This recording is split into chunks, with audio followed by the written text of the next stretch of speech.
Yeah, good afternoon, everyone. This is Girish Silsal from DQS India. Apology for a slight delay in this webinar. We welcome you in this uh, webinar on ISO 37001, which is Anti-Bribery Management System.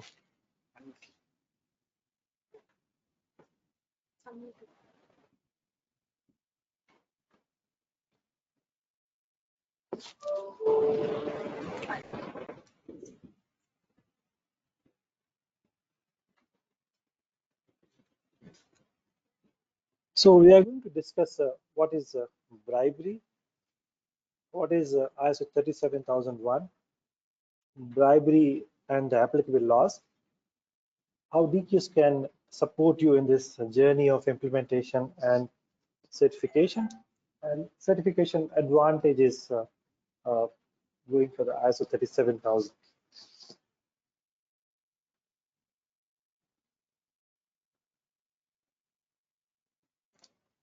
It's a very tough question. What is bribery? You need to see a doctor, to a specialist, and the appointment is not available. You start looking if you can be prioritized, you pay a bribery. Whether you want to put your kid in a school, in a premium school, seats are not available. So pay a bribe and get admitted.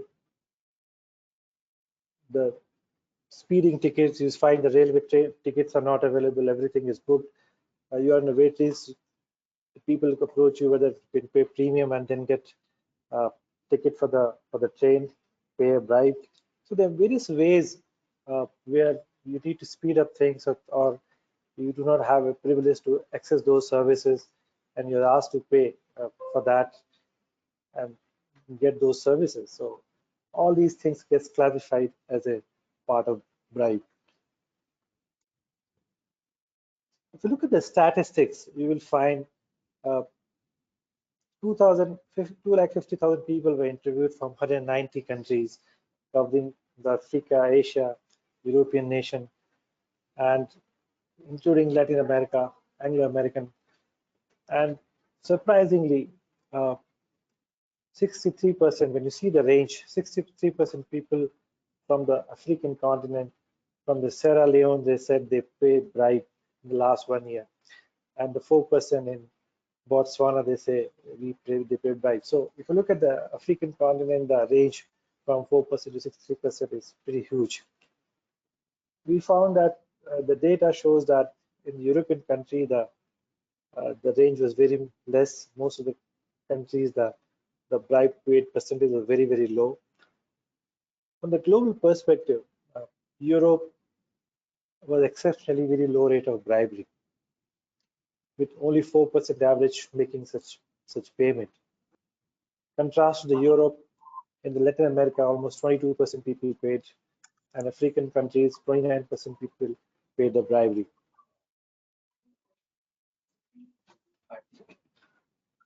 Some of the global examples which are talk of the word in terms of bribery.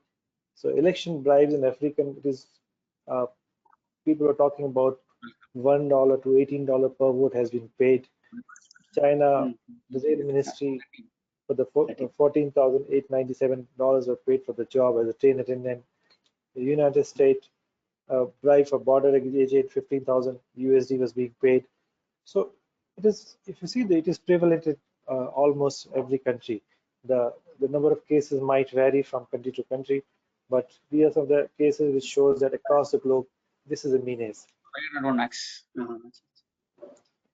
501 can be done. If you look at from the Indian context, some of the big scams which has come into the notice of late, 2019, the PMC bank scam, the UPPCL employee provident fund scandal in last year, the INX media case was well in the news. So almost every year when you see the cases has been there, and if you go in back end of that, that is basically the some way they have been out of the rule, they have been benefited, out of the term they have been benefited, and in the process, some other way the bribe has been paid. There's an agency called Transparency International, and they conduct every year survey in terms of how the bribe takes place from country to country. The latest survey of 2019 shows 51% Indians paid bribe. So the Indian Corruption Survey 2019 shows 51%. The previous year, 2018, it was 56%. So even though it shows that 10% there's improvement or reduction in the bribery cases in India, but still it's pretty high. The Transparency International, when they conduct survey, they consider 180 countries, and from that, India's position is 78.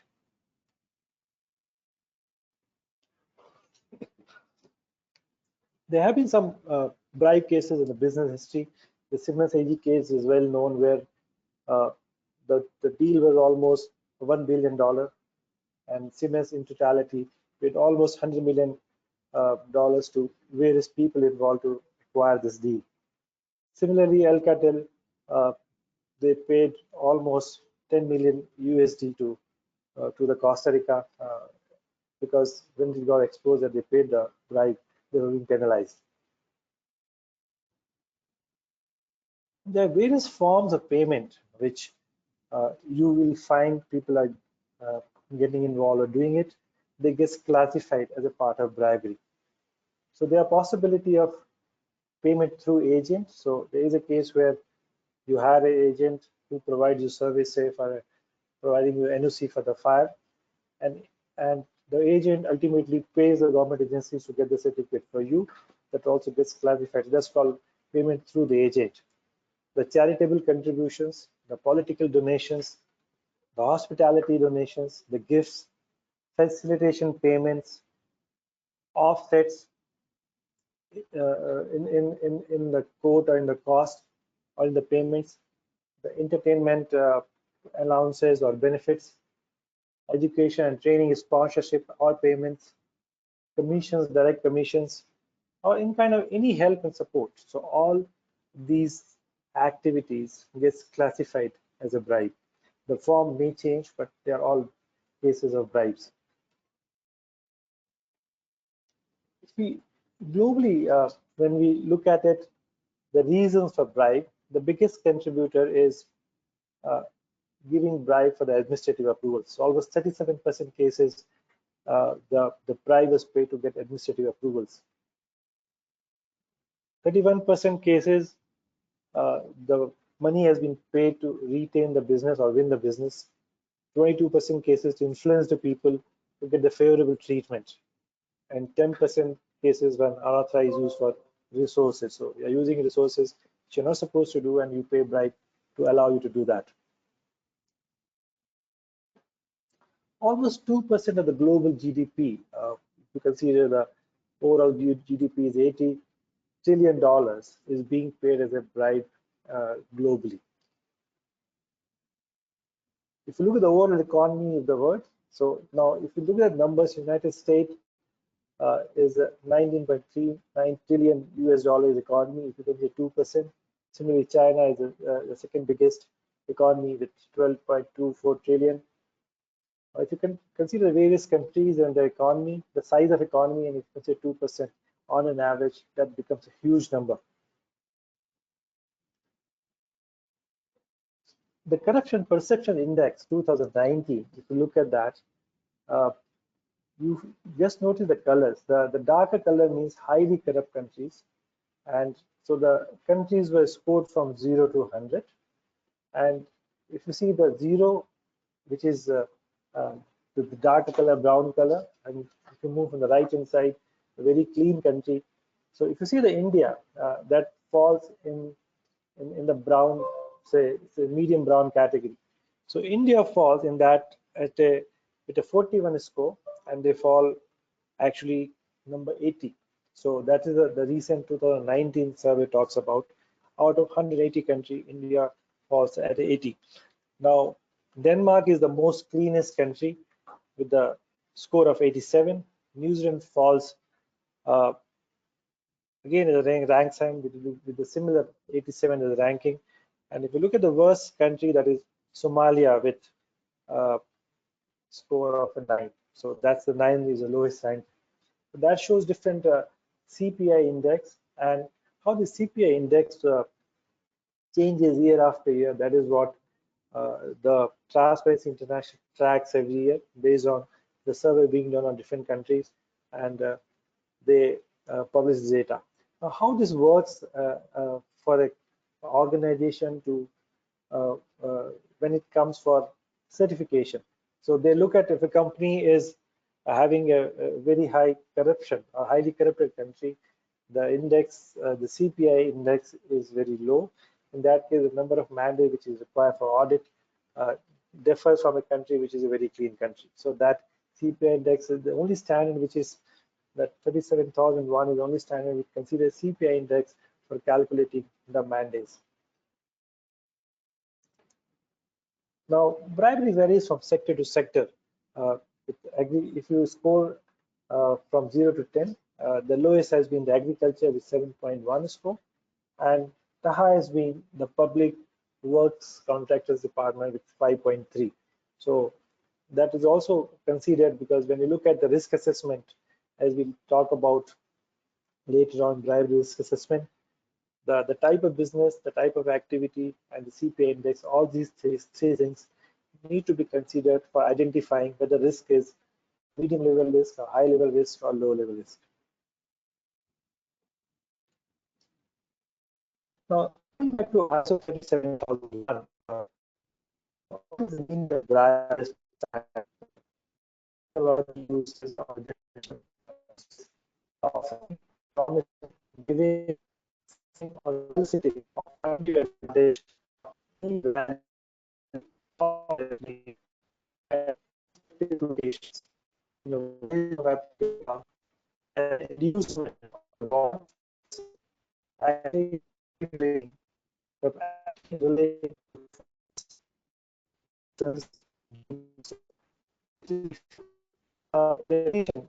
both, the organization advantage when the employees within the organization.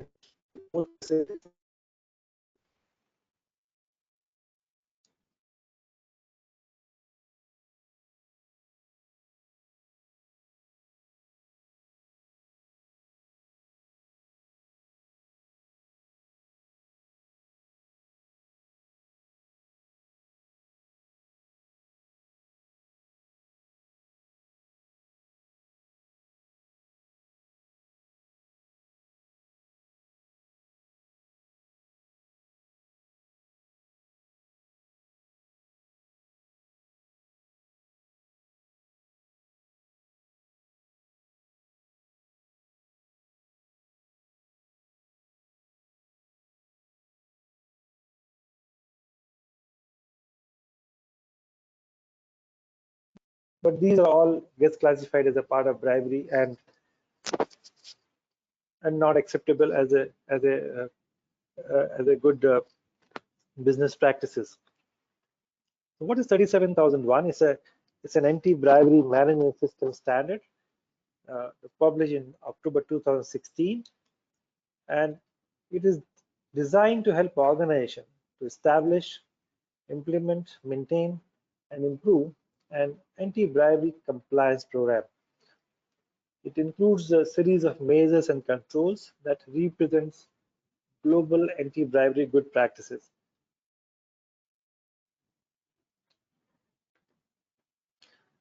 The standard is designed in such a manner that it can be integrated with your existing standard ISO 9001 or EHS or QMS, because it is also based on high-level structure.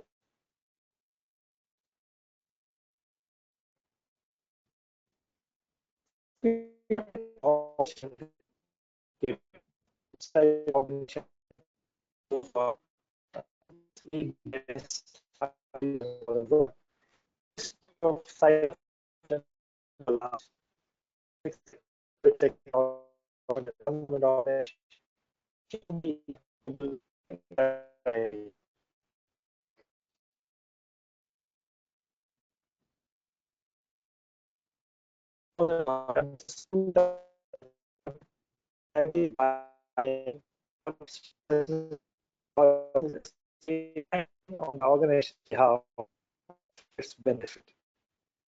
There's one scenario where people are and associates will benefit from the organization. The second scenario is the organization, person, or business associates activities or getting involved. So it is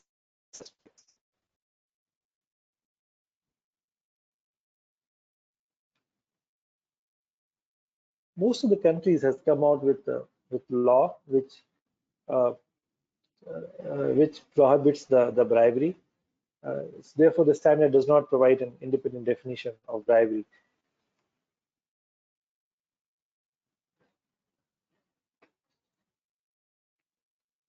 Sometimes some people ask this question whether by implementing ISO 37001, does it mean that company is not involved at all in bribery or no such incident will happen?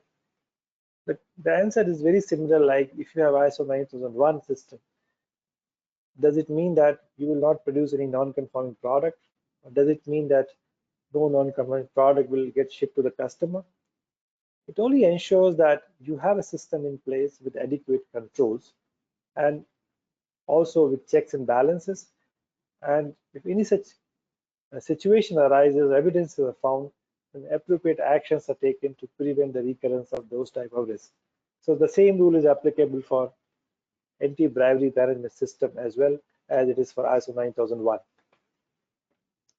It covers bribery in public. The standard covers bribery in the public, private, or not-for-profit sectors, including bribery by and large an organization or its staff, and bribes paid or received through or by a third party.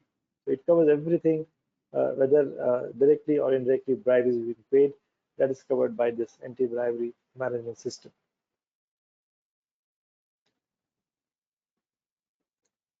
What does the standard requires in terms of requirements? If you look at the broad way, the standard, so the organization needs to implement a series of measures and control in a reasonable and proportionate manner to help prevent, detect, and deal with bribery. So it starts with anti-bribery policy. So organization management needs to define the anti-bribery policy, which talks about the commitment of preventing the bribery as a policy. The leadership needs to get involved with the commitment and responsibility. People needs to be clearly defined responsibility, which also includes discouraging and preventing the bribery cases. The personal controls and training, it starts from people training the people right from the induction training till recurrent training, making them aware about the policy of the company, making them aware about the incident which can be classified or incident which gets classified as a bribery cases, so that also making them aware how to report these bribery cases in case they come across this. So these are all gets classified as a part of personal controls and a training. A formal risk assessment, bribery risk assessment is required to identify the cases and situations where the bribery risk is there, and which comes out finally ultimately the controls which organization needs to build in to address those associated risks. There would be cases where the bribery risk is more than the lower risk. So cases where the risk is more than the lower risk, the due diligences have to be initiated. It could be in terms of the people, it could be in terms of the project, it could be in terms of the business associates. So those additional due diligences, it's very similar. Like if you want to recruit a person and you want to make sure that he has not been involved in past in any of the bribery cases, then you have to do a due diligence in his past associations, his past history from his past job assignments, to make sure that he has not been involved in those cases. The due diligence will also include if you want to do a due diligence of a supplier or business associate that he has not been involved in bribery cases, then the searches through their website, which publishes the name of the organization who are blacklisted. The Google search, there are various mediums which are available today, which can be done as a part of due diligence to have more information. So it's a question of if the cases are involved where either it's a part of project or part of people, a part of business associate, with you need to do more due diligence, more information about those people with respect to involvement in the bribery cases, if the risk associated with them due to association is beyond the low risk. The standard also says that you need to have established the financial control and commercial and contractual controls. It's called administrative controls or non-financial controls in the system. The financial control could be separation of duties. For example, the person who initiates the payment, he cannot approve the payment. There could be different tiered level of authority for payment approvals. That's again the part of financial control. There could be supporting document for the payment approval, so that also ensures that there's a part of control that the payments are made after completion of the work. The cash control method, because that's a cash could be a difficult to manage if it is not having a very defined control mechanism, or financial auditing. So these are all financial control which needs to be established depending upon the type of risk involved. It's a low risk, a medium risk, or the high risk areas. There could be non-financial control. The examples could be supposing if approved contractors are used who have so only approved contractors needs to be used who have undergone through a qualification process, or awarding contract where possible, or complete tender process where pre-competitor quote is being given. So these are all non-financial control which ensures that undue advantage is not given to an organization. Then give reporting, monitoring, and investigation report. So there has to be process that the people can report if they find the violation of bribery cases, and that needs to be investigated in detail, monitored, and appropriate actions have been taken. The corrective action and continuous improvement is a part of PDCA cycle. The same way, the ABMS expects that the continuous, based on the inputs which the organization received, the corrective action, if any such incident has been reported, it has to be investigated in detail and corrective action has been taken.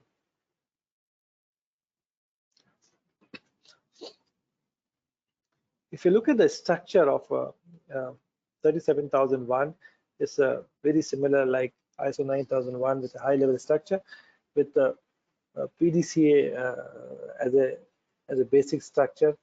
Now, starting with context of the organization is supposed to identify its context and the various stakeholders. The only difference here is the organization is supposed to identify the stakeholders with respect to stakeholder expectation with respect to the anti-bribery. So here we are not talking about expectation with respect to business expectation. Here, what the internal stakeholder and external stakeholder, what do they expect in terms of bribery? In the same way, the leadership, anti-bribery policy, roles and responsibilities, everything is with respect to the bribery management, ABMS anti-bribery management system. Then, as a part of planning, the anti-bribery objectives and planning to achieve them have to be in place. The objective has to be cascaded from anti-bribery policy. It has to be measurable, and it has to be monitored. But if you look at the support process, the competence requirement is again with respect to the anti-bribery. So what do we expect in terms of people having awareness of information, and particularly the person who manages the anti-bribery management system, that function should be aware of, should be competent to handle such cases. So he need to have either past experience of the previous organization, should have adequate knowledge and skills and competency to manage this function. If you look at the the change you will find that 8.2 talks about due diligence. So due diligence is here the ABMS talks about that for the cases where, as a part of risk assessment, if you find that the cases, the projects, the processes where there are chances of bribery is more than the lower risk, those cases have to be undergone, have to be handled through the due diligence. So more due diligence is required in those cases to safeguard that no such bribery cases comes up in future. Then we look at 8.3, 8.4, we talked about already, the financial control and non-financial controls. And then 8.7, it talks about, which is a new thing compared to other standards, which is gift, hospitality, donations, and similar benefits. So what is the company policy in terms of gift, hospitality, donations, and similar benefits? It is discouraged, and even if it is giving, the clear limits have. Does it mean that no gift should be given? It says that the company has to define what is the policy for gift in terms of what is the limitation, so that it is not influencing in terms of not discharging its duties correctly.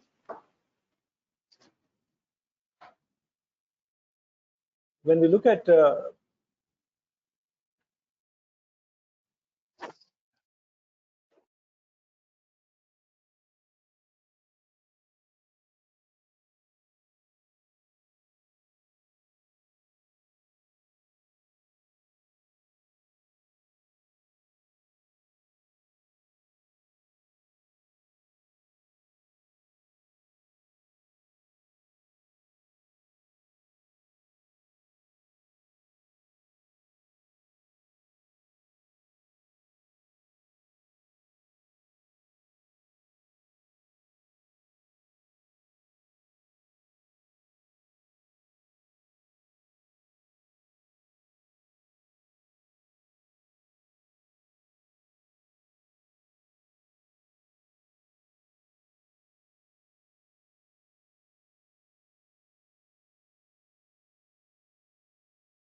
Look at the global scenario. Various laws has come right from the 1997, where the Organization of Economic Cooperation and Development Convention took place, and that framework has been taken by most of the countries for deriving and designing their own anti-corruption system.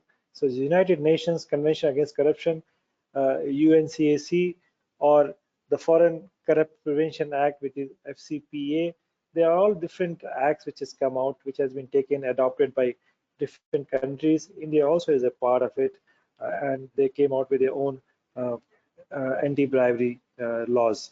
So if you look at various countries which has come out with a different laws. So India has a Corruption Prevention Act 1988 that talks about the corruption. However, due to the changing scenario and different laws which has come out globally, the 1988 Act has been amended in July 2018, and certain things have been added in that, which includes the person who is paying the bribery is also liable for the punishment. Also offering a bribery for the commercial organization, which was earlier, it was not a part of the act, that has been brought in the act.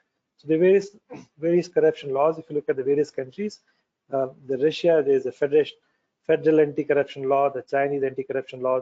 The various laws are applicable in various countries, but primarily they have been all taken from the Organization of Economic Cooperation and Development law, OECD convention. So all have been taken from the OECD convention. If you look at in short what these laws talks about, most of these laws talks about that the companies can be prosecuted in their home country or a third party such as in the US for bribes paid anywhere in the world. So you can be prosecuted if there's a proof that you have paid a bribe anywhere in the world. It is considered a criminal offense. All the laws include the foreign public officials, which is a high risk category area. Those all consider those as a serious offense. Penalties, all laws comes out which talks about the penalties on individuals and the organizations, and more it has been considered as a part of corporate liability, where the corporations and organizations are being fined for if found that they have been involved in the bribery cases.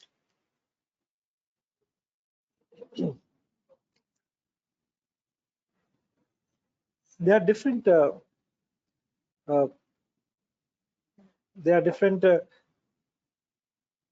industry segments which are classified as a high risk. So for example, public administrations, public financial service, pharmaceutical companies, construction companies, heavy manufacturing industries, banking and insurance, utilities, real estate, public transportation. So they are considered as a high risk category. The criteria has been that as a part of corruption risk perception index, if your scoring is less or equal to 30, so up to less than 30 if you're falling as a country, and if you have been involved in last 5 years of any corruption, then your company will be at a high risk.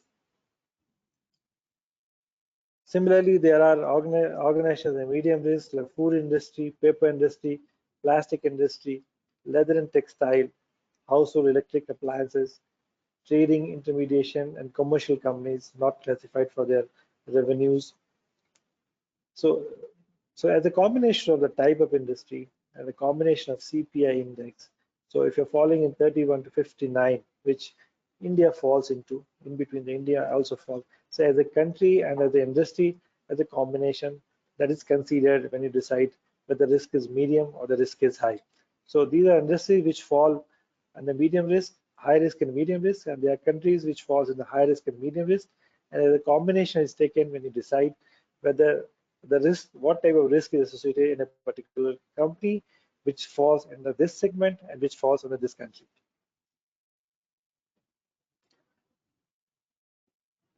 As a anti-bribery management system, this is all about the standard, the requirements, and how the focus is, how it will help organization to prevent, detect, and improve the ABMS. as a DQS, we are accredited by DAX, Germany. Very few organizations or certification bodies who have a accreditation for ISO 37001 at present in India. So DQS is one of them. We can provide you training, which can be a basic training to the next level of training to your core team who can implement down the line the system in the organization. You can also train your auditors who are going to perform the internal audit to make sure that your system is ready for the certification. If you have already a system and you feel that most of the controls are in place or systems are in place, and you want to reassure whether you are ready for the assessment or whatever gaps you have with respect to the standard, we can do readiness assessment. And the third one is a certification. So as a certification body having a accreditation, we can get involved and we can provide you a certification with respect to ISO 37001. So that is all about ISO 37001 from our side. We would be happy to answer if you have any queries from your side.